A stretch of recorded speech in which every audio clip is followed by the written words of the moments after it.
Hello my dear students, I Dr. Niharika Makejani once again welcome you all in our Padhe classes. Our Padhe classes is the platform where there is so much to learn. आज हम पढ़ रहे हैं कक्षा 8वीं का पाठ 9। पाठ का नाम है धूप बत्ती बुझी जली। इस पाठ के अंतर्गत हमें विनम्र होकर अपने सारे काम करने का संदेश दिया जा रहा है। विनम्रता एक ऐसा गुण है जिसके द्वारा व्यक्ति अपने सारे काम बड़ी आसानी से करवा सकता है, बड़े प्यार से करवा सकता है। किसी भी तरह की कोई भी धमकी या किसी भी तरह का कोई बल प्रयोग करने की आवश्यकता नहीं रहती। इस पाठ के लेखक हैं श्री कन्हैयालाल मिश्र, जिनका उपनाम है प्रभाकर। आइए पढ़ते हैं पाठ 9 धूप बत्ती बुझी जली। सबसे पहले पाठ का सारांश। विनम्र होकर व्यक्ति कुछ भी प्राप्त कर सकता है। विनम्रता एक ऐसा गुण है जिसके साथ विवेक का प्रकाश दुगुना हो जाता है। योग्य और विनम्र व्यक्ति बहुमूल्य रत्न होता है। ऐसा व्यक्ति सबके दिलों को जीत लेता है, चाहे वह सख्त मिजाज पठान ही क्यों न हो। विनम्रता और मधुर वचनों का कैसा प्रभाव पड़ता है, यही इस पाठ के अंतर्गत दर्शाया गया है। संस्कृत की एक श्रेष्ठ सूक्ति के अंतर्गत भी कहा गया है, विद्या ददाति विनयम विनयात् याति पात्रता, पात्रता धनम आप्नोति, धनात् धर्म ततम सुख। अर्थात विद्या वह नहीं है जो व्यक्ति को घमंड सिखाती है। विद्या ददाति विनयम, असली विद्या व्यक्ति को विनम्र बनाती है। विनयात् याति पात्रता, और विनय से पात्रता यानी कि योग्यता प्राप्त होती है। पात्रता धनम आप्नोति, पात्र एवं योग्य व्यक्ति को श्रेष्ठ कार्य करके धन की प्राप्ति होती है। धनात् धर्म, उसी धन से वह धर्म के कार्य करता है। ततः सुखम, और धर्म के कार्य करने से उसे सुख प्राप्त होता है। इस पाठ में लेखक एवं एक सख्त मिजाज पठान के उदाहरण द्वारा लेखक ने हमें विनम्रता का गुण अपनाने का संदेश दिया है। अपनी कोठरी में आते ही देखा कि कल सुबह जो धूप बत्ती जलाई थी वो पूरी तरह जली नहीं थी। लेखक कह रहे हैं कल जो धूप बत्ती उन्होंने मंदिर में जलाई थी वो पूरी तरह जली हुई नहीं थी, कुछ जलकर बुझ गई थी और अब भी ज्यों की त्यों खड़ी है। आपने अगर धूप बत्ती देखी होगी तो धूप बत्ती जब हम स्टैंड करके रखते हैं तो वह बुझ चुकी थी, लेकिन वो खड़ी बिल्कुल सीधी थी। मुझे वह सिर जली ऐसी लग रही थी जैसे कोई मनुष्य हो, थोड़े बहुत ज्ञान से जिसका बौद्धिक जागरण तो हो गया हो किंतु मानसिक विकास न हुआ हो। लेखक कह रहे हैं थोड़े बहुत ज्ञान से जो व्यक्ति अभिमानी हो जाता है उसे ज्ञान तो प्राप्त हो जाता है, परंतु उसका मानसिक विकास रुक जाता है और वह उस बौद्धिक जागरण को ही अपना संपूर्ण विकास मानकर अहंकार में उफना फिरता हो। ऐसा व्यक्ति उस बौद्धिक जागरण को समझता है कि मेरा पूरी तरह से विकास हो गया है और वो अभिमान में घूमता रहता है। मेरा मन दया से भर आया और मैंने उस धूप बत्ती को बिना उठाए ही फिर से जलाने का निश्चय कर लिया। झट मैंने दिया सलाई जलाई किंतु धूप बत्ती नहीं जली। मैंने दाहिनी ओर जलाया परंतु धूप बत्ती फिर भी नहीं जली। मैंने तीसरी दिया सलाई जलाई और उसे उसके बाईं ओर जलाया किंतु वह भी जलकर बुझ गई। ऐसा क्यों हो रहा था? क्योंकि धूप बत्ती बिल्कुल अकड़कर सीधी खड़ी हुई थी। जब लेखक जो है वो माचिस की तीली, दिया सलाई अर्थात माचिस की तीली जलाकर उसे दाएं से बाएं से बारी बारी से जलाने का प्रयत्न कर रहे थे, परंतु वह जल नहीं रही थी।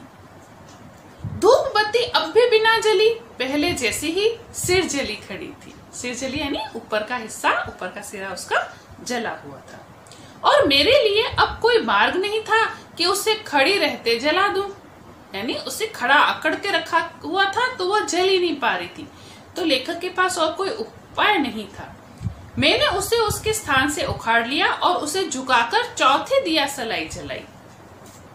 अरे साहब, वह दिया सलाई से छूते ही जल उठी। दिया सलाई में अब भी इतना दम था कि तैयार हो तो वह 4-5 धूप बत्तियां और जला दे। जब दिया सलाई के आगे धूप बत्ती को झुकाया गया, झुका के जब जलाया गया तो उसने चारों ओर से फटाफट आग पकड़ ली और वह जल उठी। और अभी भी उस माचिस की तीली में इतना दम था कि अभी और भी दिया सलाइयां होती और भी धूप बत्तियां होती तो वह दिया सलाई जला लेती। जली हुई धूप बत्ती ने अपनी सुगंध से कोठरी को भर दिया। यह काम समाप्त हुआ तो बुद्धि ने अपनी कलाबाजी दिखाई। ऐसा क्यों हुआ? जब भी कोई कार्य होता है तो हमारी बुद्धि कलाबाजियां दिखाने लगती है कि ऐसा क्यों हुआ। तो लेखक कह रहे हैं, जब दिया सलाई से धूप बत्ती को जला दिया तो बुद्धि ने अपना काम करना शुरू किया। 3 दिया सलाइयां पूरी तरह जलकर बुझ गई, परंतु धूप बत्ती नहीं जली और एक दिया सलाई के स्पर्श मात्र से ही वह भभक उठी। यह क्या बात है? बुद्धि ने एक प्रश्न किया कि 3 दिया सलाइयां वेस्ट हो गई थी लेकिन धूप बत्ती नहीं जली, लेकिन चौथी में जल गई, तो ऐसा क्या अंतर था? मन ने कहा, कोई बात तो है यह, पर प्रश्न तो यह है कि क्या बात है वह। मन ने कहा कि कोई तो ये राज है जो चौथी दिया सलाई के वक्त धूप बत्ती जल गई, लेकिन ये राज क्या है? अब ऊहापोह की बारी है, तर्क वितर्क की बारी है, चिंतन की बारी है। ऐसा क्यों हुआ? इस चिंतन पे लेखक लग गए। जब तक 3 दिया सलाइयां जलकर बुझी तब तक धूप बत्ती खड़ी थी, परंतु जब वह चौथी को छूते ही जल उठी तब धूप बत्ती झुकी हुई थी। तो अब बुद्धि ने यह निष्कर्ष निकाला कि जब 3 दिया सलाइयां जला रहे थे तब जो धूप बत्ती थी वह सीधी अकड़ कर खड़ी थी, लेकिन चौथी दिया सलाई जलाते वक्त वह झुकी हुई थी। लगता है इस अनुभव में मेरे प्रश्न का उत्तर आ गया है, परंतु वह इतना स्पष्ट नहीं है, सांकेतिक है कि कहूं समा गया है। समय को जानना आवश्यक है। तो सोच रहा हूं कि धूप बत्ती खड़ी हो या तिरछी, उसमें जलने की शक्ति तो बराबर ही है, पर खड़ी हुई धूप बत्ती दिया सलाई की ज्वाला को ग्रहण करने में असमर्थ रहती है और तिरछी धूप बत्ती उसे सुगमता से ग्रहण कर लेती है, क्योंकि झुकी हुई धूप बत्ती को दिया सलाई अपनी लौ के पूरे घेरे में ले लेती है, परंतु सीधी खड़ी हुई धूप बत्ती को नहीं। लेखक ने यह निष्कर्ष निकाला कि जब दिया सलाई के आगे धूप बत्ती को झुका दिया जाता है तो चारों तरफ से वह आग पकड़ लेती है और इसीलिए जल्दी जल जाती है, जबकि जब सीधी खड़ी होती है तो वह चारों तरफ से आग नहीं पकड़ पाती। बात हाथ आ गई, परंतु बात अपने में इकली इकहरी बात ही तो नहीं है। उस बात में भी एक बात है और बात में भी एक बात है, जो केले के पात में पात और पात में पात। लेखक कह रहे हैं कि जैसे केले के पत्ते होते हैं उसी तरह से एक केले का एक छिलके से केला नहीं खुल जाता, वैसे केले के 2-3 छिलके खोलने के बाद केला निकलता है। तो उसी तरह से बात में से बात में से बात निकल रही है और गूढ़ अर्थ प्रकट कर रही है, और वह गूढ़ अर्थ यह है कि पाने के लिए झुकना आवश्यक है। तो यह निकली आ रही है बात में से बात कि किसी से कुछ लेना हो तो झुकना आवश्यक है। झुकना क्या सिर्फ शरीर का झुकना? नहीं जी, यूं झुककर दंडवत लेटकर ही तो फौज के सिपाही गोलियां दागते हैं।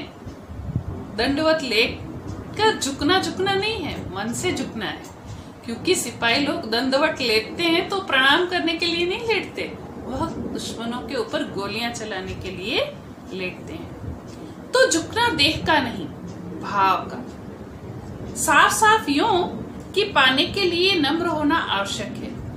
लोकोक्ति है, बेटा बनकर सबने खाया, बाप बनकर किसी ने नहीं। यह बेटा बनना नम्रता ही तो है। बाप बनकर अर्थात अकड़ दिखाकर, अपना अभिमान रखकर हम किसी से कुछ खा नहीं सकते। खाने का अर्थ यहाँ पर सिर्फ भोजन खाना इत्यादि नहीं है, खाने का अर्थ है किसी से कुछ प्राप्त करना, लेकिन बेटा बनकर अर्थात छोटा बनकर विनम्र होकर यदि हम किसी से कुछ भी मांगे तो वह हमें देने में नहीं झिझकता। याद आ रहा है संस्कृत का एक श्लोक जिसमें सुख की कुंजी बताई गई है। मैंने अभी वीडियो के स्टार्टिंग में ही बताया था कि विद्या ददाति विनयम विनयात याति पात्रता पात्रत्वात् धनम आपनोति धनात् धर्मः ततः सुखम। अर्थात सुख को प्राप्त करने का पहला साधन है विद्या, और वह विद्या जो हमें विनम्र बनाए, ना कि हमारे अंदर अहंकार का संचार करे। भाव यह है कि विद्या से मनुष्य में विनय आती है, विनय से पात्रता पाने की योग्यता, और पात्रता से पाता है वह धन, धन से करता है वह धर्म, और तब उसे प्राप्त होता है सुख ही सुख। तो पात्रता का मूल है विनय अर्थात नम्रता या झुकना। क्यों भला? अब कारण बता रहे हैं कि झुकना क्यों आवश्यक है। क्योंकि नम्रता से दाता के मन में प्रवेश पाना सुगम है, सहज है। इससे दाता के मन में देने की वृत्ति खिलती है, वह देने में सुख देता है, और अविनय से देने की वृत्ति संकुचित हो जाती है, वह देने में भार मानता है। यदि हमसे कोई अकड़ के गुस्सा करके ये दे तो हम कहेंगे नहीं देंगे जा, और यही अगर वो प्यार से कहे कि मुझे दे दो, प्लीज दे दो, तो हम कोई भी वस्तु आसानी से दे सकते हैं। तो कुछ भी प्राप्त करने के लिए झुकना और विनम्रता से बात करना बहुत आवश्यक है। वही बात है कि देने से बढ़कर लेने वाले की पात्रता है। लीजिए, स्मृति के आसन पर आ बैठे हुए हैं पूज्य मदन मोहन मालवीय जी, अर्थात लेखक को परम आदरणीय मदन मोहन मालवीय जी की कही हुई बात याद आ गई है, जिन पर सदा धन बरसा। उस बार काशी विश्वविद्यालय में उनके दर्शन करने गया तो बातों बातों में उन्होंने कहा था कि देश के हर द्वार पर एक दाता खड़ा है अपनी खुली थैली लिए, परंतु कमी उन हाथों की है जिसमें वह अपनी भेंट दे सके। अर्थात हम जहाँ कहीं भी जाते हैं, कोई हमें अपनी प्यारी सी मुस्कुराहट देता है, कोई हमारा स्वागत करके हमें सम्मान देता है, देने वाला हर द्वार पे खड़ा है, लेकिन कमी उन हाथों की है जिस पर वह अपनी भेंट दे सके। मेरे उठते उठते आग्रह से कहा था उन्होंने, भूलना मत इसे। जब मिलने के बाद लेखक उठ रहे थे तो श्री मदन मोहन मालवीय जी ने उन्हें आग्रह पूर्वक कहा था कि तुम इस बात को भूलना मत। और मुंबई मेल के उस 3rd क्लास कंपार्टमेंट में उस दिन पूज्य मदन मोहन मालवीय जी के संदेश का परीक्षण कितना सफल रहा था। लेखक को इच्छा हुई कि इतने श्रेष्ठ व्यक्ति ने कहा है तो चलो इसका परीक्षण करके देखते हैं कि क्या सच में देश के हर द्वार पर दाता खड़ा है। तो मुंबई मेल के 3rd क्लास कंपार्टमेंट में, 3rd क्लास कंपार्टमेंट मतलब फर्स्ट कैटेगरी का, जो कि बहुत महंगी टिकट होती है, 2nd कैटेगरी का और 3rd कैटेगरी का, वहां पर इन्होंने सोचा कि चलो परीक्षण करके देखते हैं। मेल का हर डब्बा करीब करीब एयर टाइट था, बस एक खाली था, परंतु इसमें चढ़ना शेर की डांट से गोश्त निकालना था। इतनी भीड़ थी कि सारे के सारे डब्बे फुल भरे हुए थे, सारे यात्री थे, परंतु एक डब्बा खाली था। लेकिन उस एक डब्बे में अपने लिए सीट प्राप्त करना शेर के मुंह से गोश्त, उसका भोजन निकालने के बराबर था। स्टेशन के आते ही उसकी बंद खिड़की से एक रोबीले पेशावरी पठान का चेहरा बाहर निकल आया। खिड़की के बाहर हम 7 मुसाफिर थे। खान और फौजी उस युग के शेर और सांप थे, उन्हें लांघना कठिन क्या असंभव ही था। उस जमाने में पठान से लोग बहुत डरते थे और फौजियों से बहुत डरते थे। तो जब भी कहीं स्टेशन पर गाड़ी रुकती तो उस एक पूरे कंपार्टमेंट में बैठा हुआ पठान, रोबीला पठान, अपना चेहरा बाहर निकालता। सब देखते कि बाप रे पठान बैठा है, कोई उस डब्बे में बैठने की कोशिश भी नहीं करता था। जब एक स्टेशन पर गाड़ी रुकी तो लेखक और 7 मुसाफिर वहां पर थे। खान ने मुसाफिरों को देखा और पूरे रौब से कहा, खिड़की नहीं खुलेगा। आवाज में बहुत वजन, और जब देखा उसने कि सभी इसी में बैठने की कोशिश में लगे हुए हैं तो उसने रौब पूर्वक कहा कि मैं नहीं खोलने वाला। हम सब ने समझ लिया कि ठीक ही है, यह खिड़की नहीं खुलेगा। तो हम 7 मुसाफिरों में से 5 तो उसी क्षण दूसरे डब्बे की ओर भाग निकले। छठे ने सामने से आते चेकर से शिकायत की, जनाब, ये हजरत पूरा डिब्बा घेरे बैठे हैं और हमें चढ़ने नहीं देते। जैसे ही पठान ने कहा कि मैं नहीं खोलने वाला, तो सारे के सारे समझ गए कि पठान बड़ा रौबीला है, मानेगा नहीं, तो सारे इधर उधर खसकने लग गए। लेकिन जो एक छठा व्यक्ति था, उसने देखा कि सामने से टिकट चेक करने वाला आ रहा है। उसने शिकायत के लहजे में कहा कि जनाब, ये महोदय जो है वो पूरा डब्बा घेर के बैठे हैं और हमें नहीं आने दे रहे अंदर। चेकर महोदय ने अपने नए यूनिफॉर्म के रोब में जरा डांट के स्वर में खान से कहा, आप दूसरे मुसाफिरों को चढ़ने से नहीं रोक सकते, खोलिए खिड़की। खान ने सचमुच खिड़की खोल दी और चेकर की ओर देखकर मुस्कुराते हुए कहा, ओहो, तुम बैठाएगा? बैठाओ। जब गाड़ी चलेगा और हम इसको बाहर फेंकेगा तो तुम बस झंडे हिलाते रहना। खान डर नहीं रहा था चेकर से। उसने खिड़की खोल दी और रोब के साथ कहा कि तुम बिठाओगे, ठीक है, दादागिरी करके बिठा लो, लेकिन बाद में जब गाड़ी चल पड़ेगी ना तो मैं इसको निकाल के बाहर फेंक दूंगा और तुम खाली हरी झंडी दिखाते रहना। चेकर तो खिसका ही, वे मुसाफिर महाशय भी 9-2-11 हुए। खान ने उन्हें आवाज देकर कहा, आहा, कहाँ जाता है? आओ आओ, इधर आओ, हम पूरी सीट देगा। हंसते हुए खान कहने लगा कि क्यों डर गए? आओ आओ, बैठो, मैं तुम्हें बैठने की जगह देता हूँ। निमंत्रण काफी उदार था, परंतु उसे स्वीकार करने की शक्ति उन महाशय में नहीं थी। टोंटिंग वाला निमंत्रण था कि फेंक दूंगा। निमंत्रण बड़ा उदार था, अच्छा आइडिया था कि आओ पूरी सीट मिलेगी, लेकिन खान का क्या भरोसा सच में फेंक दे तो, इसलिए वह महाशय डर गए और वहां से चले गए। वे चले तो चले ही गए। खान ने अपनी खिड़की धम से बंद कर ली। मैं अब भी अपनी जगह खड़ा था, अपनी अटैची हाथ में लटकाए। खान ने मुझे देखा और मैंने खान को। उसने क्या सोचा मैं नहीं जानता, परंतु मैंने सोचा कि मालवीय जी महाराज का वचन है कि हर द्वार पर एक दाता खड़ा है, तो क्या यह खान भी एक दाता है? खान क्या सोच रहा था लेखक को ये तो नहीं पता, लेकिन लेखक जरूर ये सोच रहे थे कि चलो मालवीय जी द्वारा दी गई शिक्षा का परीक्षण करते हैं। तभी खान ने मुझसे कहा, तुम नहीं गया? मैंने संक्षेप में कहा, नहीं खान साहब। क्यों, गाड़ी में नहीं चढ़ेगा? चढ़ूंगा अगर आप प्यार से चढ़ाएंगे। क्यों, दूसरे डब्बे में नहीं चढ़ेगा?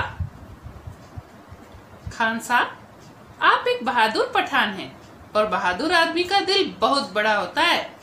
यदि उसमें ही जगह न मिले तो फिर कहाँ जगह मिलेगी? कितने अच्छे से लेखक ने विनम्रता पूर्वक खान का दिल जीतने के लिए खान की तारीफ भी की, जो सच भी थी। तुम डरता नहीं, हम तुम्हें नीचे फेंक देगा? नहीं खान साहब, बहादुर आदमी के पंजे सख्त होते हैं और दिल मुलायम होता है। आप मुझे नीचे नहीं फेंक सकते।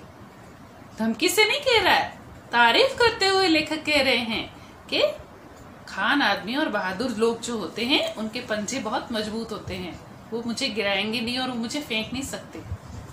खान ने कुछ सोचा कि तभी गार्ड की सीटी बजी और हरी झंडी हिली।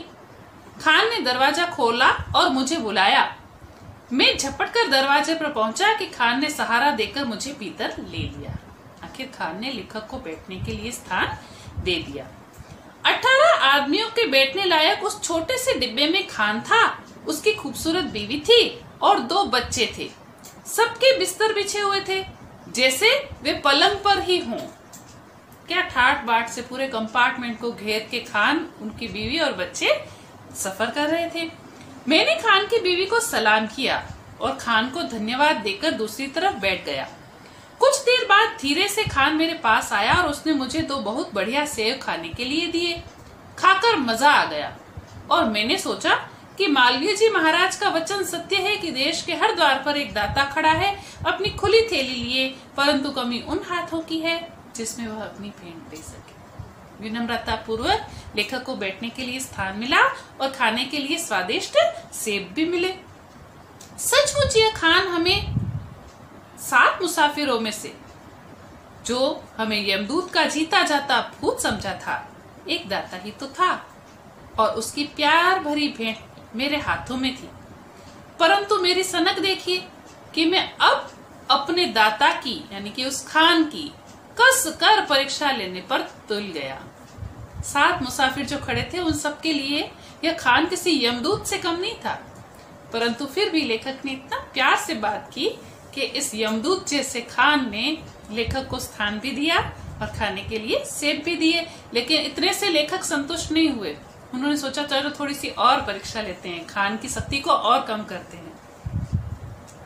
दूसरे स्टेशन पर गाड़ी आकर रुकी तो समय की बात, स्टेशन मेरी तरफ था।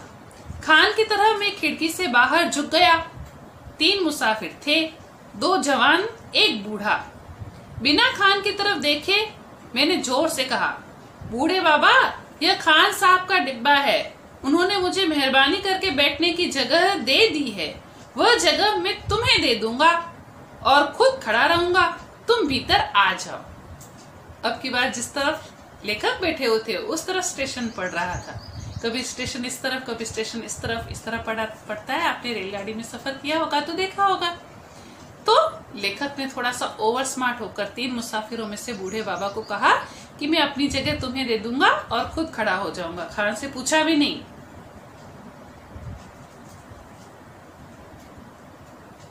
तुम भीतर आ जाओ। और बिना क्षण भर रुके मैंने उन दोनों जवानों से कहा, तुम्हारे लिए दरवाजा नहीं खुलेगा, तुम कहीं और चले जाओ। तुरंत वे दोनों चले गए और मैंने बूढ़े को भीतर लेकर अपनी जगह पर बैठा दिया। मैं कुछ देर तक तो खिड़की पर झुका रहा और फिर दीवार से लगकर खड़ा खड़ा अपनी पुस्तक पढ़ने लगा।